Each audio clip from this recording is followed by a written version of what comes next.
नमस्कार साथियों, आप सभी का हमारे एजुकेशनल प्लेटफॉर्म कंपटीशन कमेटी पर एक बार फिर से स्वागत है।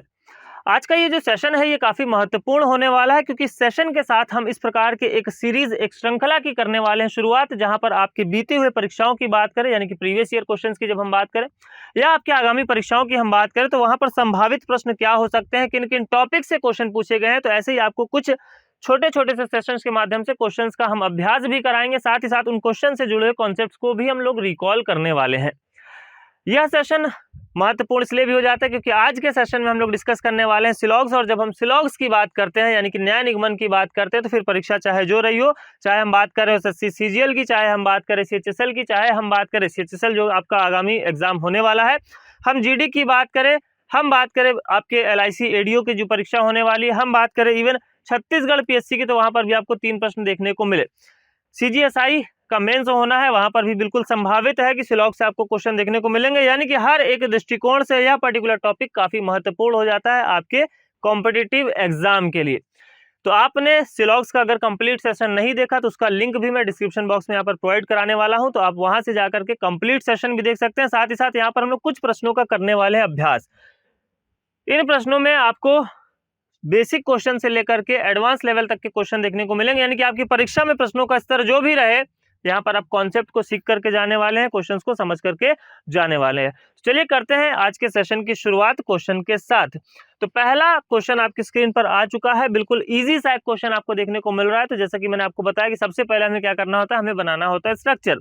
तो दिए गए स्टेटमेंट के लिए हम लोग यहाँ पर ड्रॉ करेंगे स्ट्रक्चर, और साथ ही साथ उस स्ट्रक्चर के बेसिस पर हम लोग यहाँ पर ज्ञात करेंगे दिए गए कंक्लूजन्स को, कि कौन सा वाला कंक्लूजन आपका फॉलो कर रहा है और कौन सा वाला आपका कंक्लूजन फॉलो नहीं कर रहा है।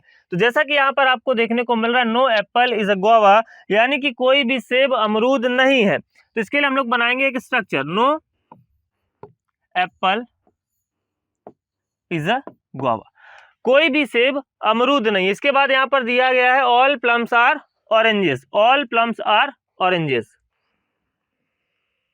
सारे के सारे जो प्लम्स है वो ऑरेंजेस है, ऑल ऑरेंजेस आर मैंगोज।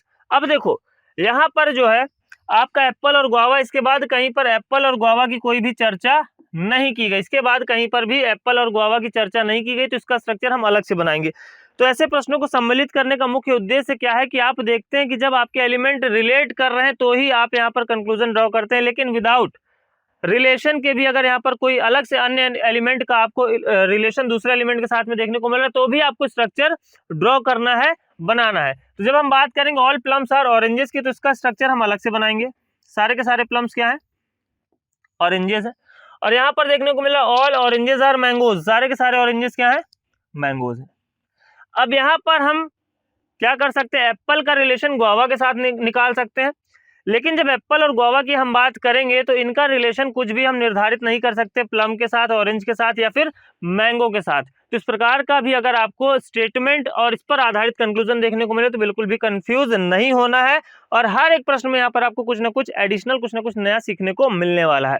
अब जब हम बात करेंगे पूछे गए कंक्लूजन की, तो पूछा गया ऑल गुआवा आर मैंगोज, सारे के सारे गुआवा क्या है, मैंगोज हैं। तो जैसे कि मैंने कहा गुआवा का रिलेशन हम यहाँ पर ना तो मैंगो, ना तो प्लम और ना तो ऑरेंज के साथ में ज्ञात कर सकते हैं। रिलेशन पॉजिटिव भी हो सकता है, नेगेटिव भी हो सकता है, सम का भी हो सकता है, ऑल का भी हो सकता है, ओनली का भी हो सकता है, ओनली अ फ्यू का भी हो सकता है। इन सारे के सारे स्टेटमेंट्स को हम लोग डिटेल में पढ़ चुके हैं, इसलिए पहले जो यहाँ पर हम बात करें कंक्लूजन, पहले जो निष्कर्ष का उत्तर होगा वो क्या हो जाएगा, कांट से, यानी कि हम निर्धारित नहीं कर सकते। इसके बाद at least some mangoes or oranges, कम से कम कुछ मैंगोज क्या है, ऑरेंजेस है। तो मैंने कहा कि मैंगो, ऑरेंज और प्लम की बात करें तो बिल्कुल यहाँ पर हम रिलेशन स्पेसिफाई कर सकते हैं, और हमें पता है कि जब हम बड़े सर्कल से छोटे सर्कल की ओर आते हैं तो आपका सम वाला भी क्या होता है, ट्रू होता है, ऑल वाला भी क्या होता है, ट्रू होता है। और मैंने आपको यह भी बता रखा है at least, at most, few, a few, 10%, 99%, इन सभी को हमें क्या कंसीडर करना है, सम कंसीडर करते हुए चलना है। तो दूसरा वाला कंक्लूजन हो जाएगा आपका सही, यानी कि इस पर्टिकुलर अगर हम क्वेश्चन की बात करें तो यहाँ पर जो आपका आंसर बनेगा वो क्या बनेगा, ओनली कंक्लूजन टू फॉलोज। ठीक है, ओनली कंक्लूजन टू फॉलोज। तो इस प्रकार से ऑप्शन, आपको पता ही कि ऑप्शन का कॉम्बिनेशन किस प्रकार से देखने को मिलता है। तो बेसिकली यहाँ पर हमारा जो मोटिव है वो ये है कि यहाँ पर दिए गए स्टेटमेंट के आधार पर जो कंक्लूजन है उसकी समझ हम बेहतर तरीके से डेवलप कर सके। बात करेंगे अगले प्रश्न की। अगला प्रश्न आपकी स्क्रीन पर दिया गया है, ऑल एनिमल्स आर मैमल्स, सारे के सारे एनिमल्स क्या हैं, मैमल्स है। तो बना लेते हैं इसके लिए स्ट्रक्चर। मैंने कहा शुरुआत करेंगे इजी क्वेश्चंस के साथ, और बहुत ज्यादा ये जो श्रृंखला है, ये जो सेशन है, ये बहुत ज्यादा लेंदी नहीं होने वाला है, लेकिन इंफॉर्मेटिव जरूर होने वाला है। तो अगर हम बात करें यहाँ पर पहले स्टेटमेंट की, तो ऑल एनिमल्स आर मैमल्स। दूसरा आपको दिया गया नो मैमल इज रेप्टाइल, कोई भी मैमल आपका रेप्टाइल नहीं है। और लास्ट यहाँ पर जो आपका स्टेटमेंट दिया गया, ऑल रेप्टाइल आर एम्फीबियन, सारे के सारे जो रेप्टाइल हैं वो क्या है, एम्फीबियन है। तो स्ट्रक्चर बनकर के तैयार है। अब बात करेंगे इस पर आधारित कंक्लूजन की, जो आपसे पूछा गया है। तो पहला कंक्लूजन यहाँ पर आपको देखने को मिल रहा है, ऑल एनिमल्स आर एम्फीबियन, सारे के सारे जो एनिमल्स हैं वो क्या है, एम्फीबियन है। तो यहाँ पर आप देख पा रहे हैं एनिमल ये है और एम्फीबियन ये है। तो एनिमल की अगर हम बात करें तो एम्फीबियन हो भी सकता है और नहीं भी हो सकता है। देखो इसके लिए मैं यहाँ पर आपको एक पॉसिबल स्ट्रक्चर भी बना करके दिखा रहा हूँ, जैसा कि आप लोगों को कंफ्यूजन होता है कि यहाँ पर कांड से क्यों जाएगा। तो समझिए, इसी को अगर हम दूसरे पॉसिबल स्ट्रक्चर के माध्यम से समझें, तो जो मैमल है उसका रिलेशन किसके साथ में नेगेटिव है, घर के छोटे मेंबर के साथ, घर के छोटे सदस्य के साथ झगड़ा है। जबकि हम बात करें घर के बड़े सदस्य के साथ, पूरी की पूरी ये फैमिली आ सकती है, सम्मिलित तो हो सकती है।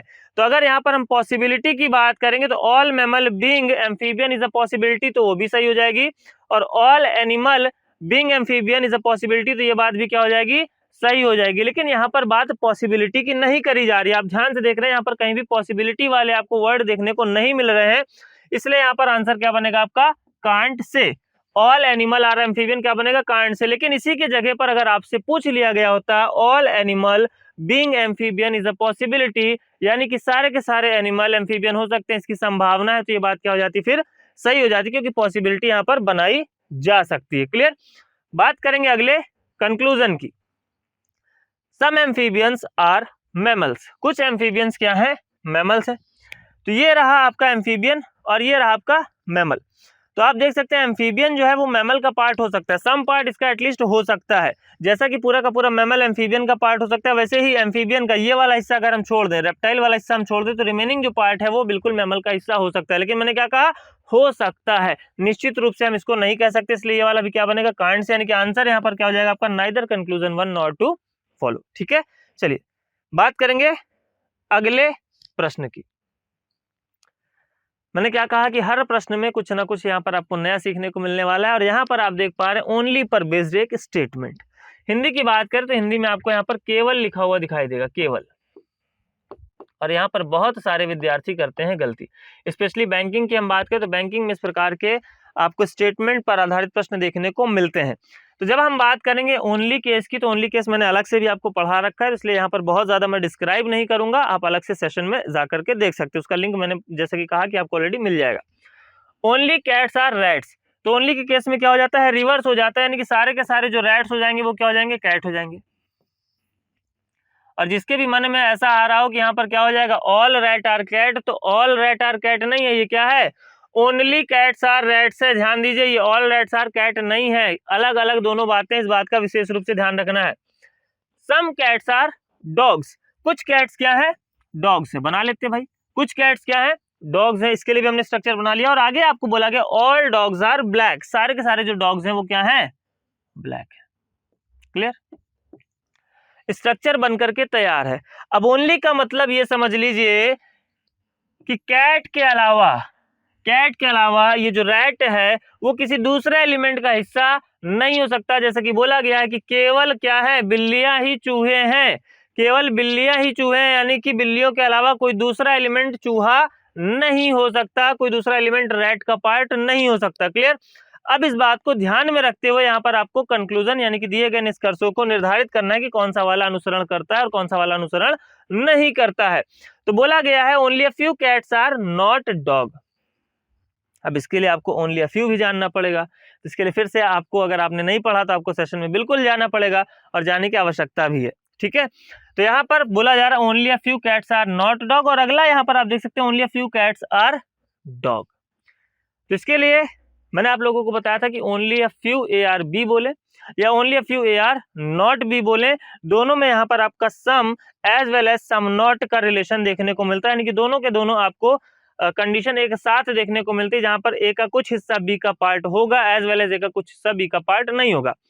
यहाँ पर एक और इंपॉर्टेंट बात मैंने बताई थी, जैसे हमने कहा only a few A are B, केवल कुछ ए बी नहीं है। तो यहाँ पर जब हम बात करेंगे पूरे के पूरे ए की बी होने की संभावना नहीं बनेगी, जबकि पूरा का पूरा जो बी है वो ए का हिस्सा हो सकता है। ये बात भी मैंने आप लोगों को बता रखी है। क्लियर? अब समझिए, यानी कि यहाँ पर आपको थोड़ा सा ध्यान देने की आवश्यकता है कि चाहे हम बात करें किसकी, only a few A are B की, या हम बात करें only a few A are not B की। यानी कि अगर हम बोले केवल कुछ ए बी नहीं है, तो यानी कि रिमेनिंग जो पार्ट है ए का वो बी है, जबकि कुछ ऐसा हिस्सा होगा ए का जो कि बी का पार्ट नहीं होगा। तो उस स्थिति में भी पूरा का पूरा ए कभी भी बी नहीं बनेगा, लेकिन जब हम बात करेंगे बी की, तो पूरे के पूरे बी की ए होने की संभावना बनी रहेगी। अब यहाँ पर बात करेंगे जब हम only a few cats are not dog, समझिए, तो हमें क्या चाहिए, कैट का कुछ हिस्सा डॉग में चाहिए भी, और कैट का एटलीस्ट कुछ हिस्सा हो जो कि डॉग का पार्ट कभी भी ना हो सके। तो बिल्कुल यहाँ पर आपको देखने को मिल रहा है किसके रूप में, देखिए जब हम बात करेंगे कैट के इस वाले हिस्से की, ये क्या है, कैट का सम पार्ट है, ये कभी भी डॉग का हिस्सा नहीं होगा। जैसा कि बोला गया ओनली कैट्स आर रैट, यानी कि कैट के अलावा जो रैट है वो किसी भी दूसरे एलिमेंट का पार्ट नहीं होगा, यानी कि सम कैट आर नॉट डॉग, यहाँ पर बिल्कुल सही हो जाएगा। एज वेल एज आपको देखने को मिला some cats are dog, as well as आपको देखने को मिला सम कैट्स आर डॉग। तो मैंने क्या कहा, ओनली अ फ्यू के केस में सम का पार्ट पॉजिटिव में भी और सम का पार्ट नेगेटिव में भी आपको देखने को मिलता है रिलेशन के तौर पर। तो ये बात बिल्कुल क्या है, सही। और मैंने कहा इन दोनों के दोनों स्टेटमेंट की बात करें या कंक्लूजन की बात करें, यहाँ पर आपको ये कंक्लूजन के तौर पर देखने को मिल रहा है, तो बात एक ही है, यानी कि सम भी हो और सम नॉट भी हो, तो दोनों आपको देखने को मिल रहा है, यानी कि आंसर क्या बनेगा, बोथ कंक्लूजन 1 and 2 फॉलो। ठीक है, चलिए बढ़ते हैं अगले प्रश्न की ओर। अब यहाँ पर स्टेटमेंट यानी कि कथन आपको ओनली से स्टार्ट होता हुआ दिखाई दे रहा है। तो मैंने क्या कहा कि अभी बैंकिंग के एग्जाम की बात करें तो बैंकिंग के एग्जाम में मोस्टली आपको ओनली अ फ्यू वाले क्वेश्चंस देखने को मिलते हैं। आइदर केस भी आपको एक देखने को मिल जाएगा और ओनली पर बेस्ड भी क्वेश्चन के पूछे जाने की संभावना पूरी बनी रहती है। तो अगर आप किसी भी बैंकिंग के एग्जाम की तैयारी कर रहे हैं, फिर चाहे हम बात करें आरआरबी की, फिर हम चाहे बात करें आईबीपीएस क्लर्क या पीओ की, तो किसी भी एग्जाम की आप तैयारी कर रहे हो, एसबीआई की तैयारी कर रहे हो या इसके अलावा जो आपके एग्जाम्स होते हैं इंश्योरेंस सेक्टर की, उनकी आप तैयारी कर रहे हो, तो हर एक एग्जाम के दृष्टिकोण से ये आपके महत्वपूर्ण कॉन्सेप्ट हो जाते हैं। ठीक है, और बैंकिंग की बात करें तो 5 क्वेश्चन भी देखने को मिलता है। तो कॉन्सेप्ट क्लियर है तो आप कम से कम समय में क्वेश्चंस को आसानी से सॉल्व कर सकते हैं बिना गलती किए, जैसे कि आपको पता है कि माइनस मार्किंग भी देखने को मिलती है। Only few tables are chairs, केवल कुछ टेबल्स क्या है, चेयर्स है। तो टेबल का कुछ हिस्सा चेयर होगा एज वेल एज एटलीस्ट कुछ पार्ट ऐसा होगा टेबल का जो कि चेयर का पार्ट नहीं होगा। आगे दिया गया सम चेयर्स आर लैंप, कुछ चेयर्स क्या है, लैंप है। और फिर दिया गया नो लैंप इज फर्नीचर, कोई भी लैंप फर्नीचर नहीं है। क्लियर, चलिए बात करेंगे निष्कर्ष की यानी कि कंक्लूजन की। तो बोला जा रहा है all furniture can never be table. अब मैंने क्या कहा, हर एक प्रश्न में कुछ नया सीखने को मिलेगा, तो यहाँ पर आपको देखने को मिलेगा कैन नेवर बी। हमने तो पढ़ रखा है कि जब कैन लगा होता है तो ये पॉसिबिलिटी का केस होता है, लेकिन ध्यान दीजिए जब हम कैन नेवर की बात करेंगे तो कैन नेवर आपका पॉसिबिलिटी का केस नहीं होता है, यह एक निश्चित कंक्लूजन के बारे में बात कर रहा होगा। ध्यान दीजिएगा, यह एक निश्चित कंक्लूजन के बारे में बात कर रहा होगा। All furniture can never be table, यानी कि सीधा सीधा कह रहा है कि पूरा का पूरा फर्नीचर कभी भी टेबल नहीं हो सकता। ठीक है, अब अगर हमें पता है कि फर्नीचर टेबल का पार्ट हो सकता है पूरा का पूरा, तो ये बात क्या हो जाएगी, गलत हो जाएगी। और एटलीस्ट यहाँ पर कुछ ऐसा हिस्सा होता है फर्नीचर का जो कि टेबल का पार्ट ना हो पाए। तो उसके जैसे यहाँ पर अगर मैं बोलूं all table can never be chair, all table can never be chair, पूरी की पूरी टेबल कभी भी चेयर नहीं हो सकती, तो ये बात क्या हो जाएगी, सही हो जाएगी। ये बात क्या हो जाएगी, सही हो जाएगी। जबकि अगर मैं बोलूं all chair can never be table, तो ये बात क्या हो जाएगी, गलत हो जाएगी। क्यों, क्योंकि यहाँ पर चेयर पूरी की पूरी टेबल का हिस्सा हो भी सकती है और नहीं भी हो सकती। तो देखो, हो भी सकती है और नहीं भी हो सकती, संभावना में क्या होने की भी पॉसिबिलिटी सही होती थी और ना होने की भी पॉसिबिलिटी से हो जाती थी। इस कारण से मैं यहाँ पर बोल रहा हूँ कि कैन नेवर भी आपका क्या हो जाएगा, एक निश्चित कंक्लूजन के तौर पर यहाँ पर कंसीडर किया जाएगा। और जब बोला जा रहा है all furniture can never be table, पूरा का पूरा फर्नीचर कभी भी टेबल का पार्ट नहीं हो सकता, तो पॉसिबिलिटी के केस में मैंने आप लोगों को बता रखा है कि एक ऐसा पॉसिबल स्ट्रक्चर जिसको हम ड्रॉ करें और उस स्ट्रक्चर के ड्रॉ होने के बाद भी सारे के सारे स्टेटमेंट आपके एग्जिस्ट करें, तो निश्चित रूप से वहां पर पॉसिबिलिटी क्या हो जाएगी, सही हो जाएगी। उसी प्रकार से अगर फर्नीचर को मैं यहाँ पर ड्रॉ कर लूं और मैं बना दूं क्या, नो लैंप इज फर्नीचर। आप देख सकते हैं पूरा का पूरा स्टेटमेंट आपका एग्जिस्ट कर रहा है, ठीक है। तो ये सारी बातें मैंने ऑलरेडी आप लोगों को बता रखी है, तो जिन लोगों ने भी कॉन्सेप्ट पढ़ रखा है उनको कोई भी यहाँ पर कठिनाई नहीं होने वाली। तो जब बात करेंगे हम all furniture can be table, तो ये बात क्या हो जाएगी यहाँ पर आपकी सही हो जाएगी। सॉरी, यहाँ पर बोला गया कैन नेवर बी, यानी कि हो सकते हैं, तो कैन नेवर भी बोल दिया गया, इस कारण से ये कंक्लूजन आपका क्या हो जाएगा, गलत हो जाएगा। नेक्स्ट वन बोला गया all table being lamp is a possibility. अब देखिए all table being lamp is a possibility, तो ये बात क्या हो जाएगी, सही हो जाएगी। जैसे कि हमें पता है कि टेबल जो है वो पूरा का पूरा चेयर का पार्ट नहीं हो सकता, लेकिन लैंप का हिस्सा निश्चित रूप से वो हो सकता है, तो ये बात क्या हो जाएगी, सही हो जाएगी। अब बहुत सारे ऐसे भी अभ्यर्थी हैं, जैसे कि मैंने कहा जो हमारे साथ में नए अभ्यर्थी जुड़े होंगे तो उनको थोड़ा सा यहाँ पर बिल्कुल कंफ्यूजन हो सकती है, तो मैंने कहा कंफ्यूज होने की कोई भी जरूरत नहीं है, आपको कॉन्सेप्ट्स को समझना है। और ये जो सेशंस है, मैंने कहा कि ये कॉन्सेप्ट हम रिकॉल करेंगे। रिकॉल कब किया जाता है, जब हम एक बार पढ़ चुके होते हैं। अब हमने एक बार पढ़ा ही नहीं है, तो बिल्कुल यहाँ पर फिर रिकॉल तो छोड़िए, समझने में भी कठिनाई आएगी। तो इस कारण से आपको क्या करना है, सारे के सारे टॉपिक्स जो भी आपकी परीक्षा में पूछे जाते हैं वो सारे के सारे टॉपिक्स ऑलरेडी कवर अप कराए जा चुके हैं। लेकिन जैसा कि परीक्षा बिल्कुल नजदीक है और हमें क्या करना है, सिलेक्शन लेना है, सिलेक्शन हमें अपना एक स्थान सुनिश्चित करना है, तो इसके लिए हमें क्या करना होगा, निरंतर रूप से अभ्यासरत रहना है। और आपके इसी अभ्यास की कड़ी में हम भी आपके साथ में जुड़ रहे हैं इस प्रकार के कुछ अमेजिंग और इंटरेस्टिंग क्वेश्चंस और कॉन्सेप्ट्स के साथ, जहां पर कठिनाई की किसी भी स्थिति में आप अपने आप को अकेला ना पाएं, आप किसी प्रकार की कठिनाई ना महसूस करें, आप आसानी के साथ क्वेश्चंस को बना सकें। फिलहाल बात करेंगे हम अगले प्रश्न की। Some pen are not copy, ये बिल्कुल इजी सा क्वेश्चन है सम नॉट वाला, लेकिन यहाँ पर भी अभ्यर्थियों को बहुत ज्यादा कंफ्यूजन होती है। तो देखिए some pen are not copy, कुछ पेन कॉपी नहीं है। फिर बोला जा रहा है some copy are not book, कुछ कॉपी बुक नहीं, यानी कि कॉपी का एटलीस्ट कुछ हिस्सा ऐसा होगा जो कि बुक का पार्ट नहीं होगा। और फिर बोला जा रहा है no book is pen, no book is pen, कोई भी बुक आपका पेन नहीं है। अब यहाँ पर होती बहुत ज्यादा कंफ्यूजन। तो समझिए पहला कंक्लूजन क्या पूछा जा रहा है, all copy being pen is a possibility, सारे के सारे कॉपी पेन हो सकते हैं, इसकी एक संभावना है। तो कॉपी और पेन में अगर आप देखेंगे तो some A are not B का आपको रिलेशन देखने को मिल रहा है। याद करिए some A are not B, तो some A are not B मैंने बताया था कि all B being A is a possibility सही हो जाएगी, जबकि हम बात करेंगे all A being B is a possibility, तो ये बात क्या हो जाएगी, गलत हो जाएगी। क्यों, क्योंकि पूरा का पूरा कभी भी बी का हिस्सा नहीं हो सकता। वहां पर हम लोगों ने एक एग्जांपल की भी चर्चा करी थी, जहां पर एक के घर में पार्टी थी और पूरी की पूरी फैमिली भी आकर के दावत उड़ा रही थी, ठीक है। तो आप देखेंगे तो आपको ये फिर से एक बार क्लियर हो जाएगा, स्पेशली जो अभ्यर्थी नए हैं। तो जब हम बात करेंगे इसकी all copy being pen is a possibility, यानी कि सारे के सारे कॉपी पेन हो सकते हैं, तो ये बात क्या हो जाएगी, निश्चित रूप से सही होगी।